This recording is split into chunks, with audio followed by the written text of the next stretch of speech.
Perkenalkan, nama saya Sophia Margareta Siahaan dari kelas 12 IPA 2. Pada kesempatan kali ini, saya akan membahas mengenai pertumbuhan dan perkembangan pada tumbuhan.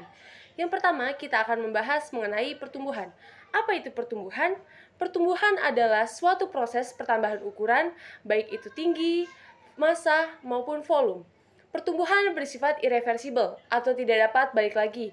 Jadi, saat tumbuhan bertambah ukurannya, dia tidak dapat balik lagi menjadi lebih kecil.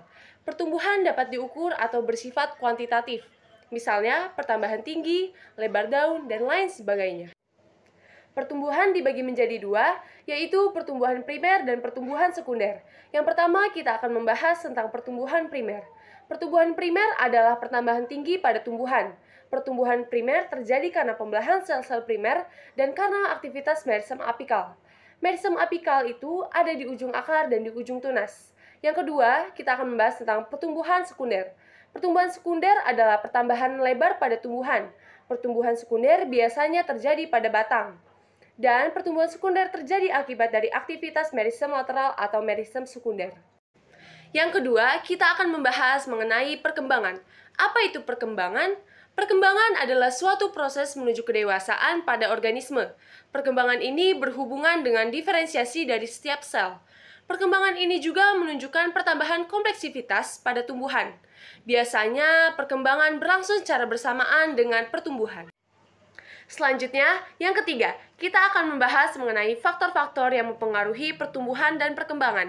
Yang pertama, faktor luar atau eksternal, yaitu meliputi nutrisi dan air, cahaya, suhu, oksigen, dan kelembapan. Dan yang kedua, faktor dalam atau internal, yaitu meliputi gen dan hormon. Ada 7 jenis hormon. Yang pertama, hormon auksin, yaitu berfungsi merangsang aktivitas kambium dan merangsang pertumbuhan akar lateral dan akar serabut. Yang kedua, giberelin, yaitu berfungsi merangsang pertumbuhan raksasa dan terbentuknya buah tanpa biji. Yang ketiga, sitokinin, yaitu berfungsi mempengaruhi pertumbuhan, pengaturan pembelahan sel, dan pemanjangan sel. Yang keempat, asam absisat, yaitu berfungsi mempercepat penuaan daun, merangsang pengguguran daun, dan memperpanjang masa dormansi. Yang kelima, gas etilen, yaitu berfungsi mempercepat pemasakan buah yang masih mentah. Yang keenam, kalin, yaitu berfungsi merangsang pembentukan organ tubuh. Dan yang ketujuh, asam traumalin, yaitu berfungsi memperbaiki bagian tubuh tumbuhan yang luka. Yang keempat, kita akan membahas mengenai pertumbuhan pada tanaman terjadi setelah perkecambahan. Perkecambahan adalah munculnya radikula atau calon akar dan plumula atau calon batang dari kotiledon. Proses perkecambahan dimulai dari 1. Imbisi, yaitu adalah proses penyerapan air oleh biji, berlangsung dengan cara transport aktif. Dan yang kedua, pembentukan energi, organ, keluarnya radikula dan plumula, yaitu setelah air masuk ke dalam biji, selanjutnya air akan mengaktifkan enzim amilase. Selanjutnya, yang kelima, kita akan membahas mengenai tipe perkecambahan. Tipe perkecambahan ada dua, yaitu yang pertama, epigel, yaitu perkecambahan ini dicirikan dengan naiknya kotiledon ke permukaan tanah. Ini terjadi akibat pemanjangan hipokotil. Contohnya, biji bunga matahari, biji kedelai, biji kacang panjang, dan biji kacang hijau.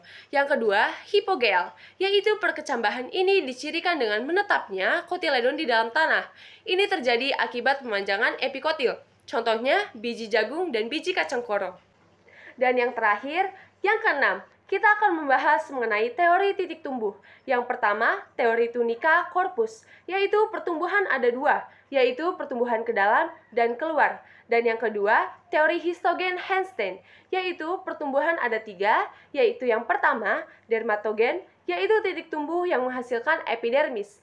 Yang kedua, periblem, yaitu titik tumbuh yang menghasilkan endodermis. Yang ketiga, pleron, yaitu titik tumbuh yang menghasilkan silinder pusat. Sekian materi yang dapat saya sampaikan tentang pertumbuhan dan perkembangan pada tumbuhan. Semoga bermanfaat untuk kita semua. Biologi itu menyenangkan. Goodbye!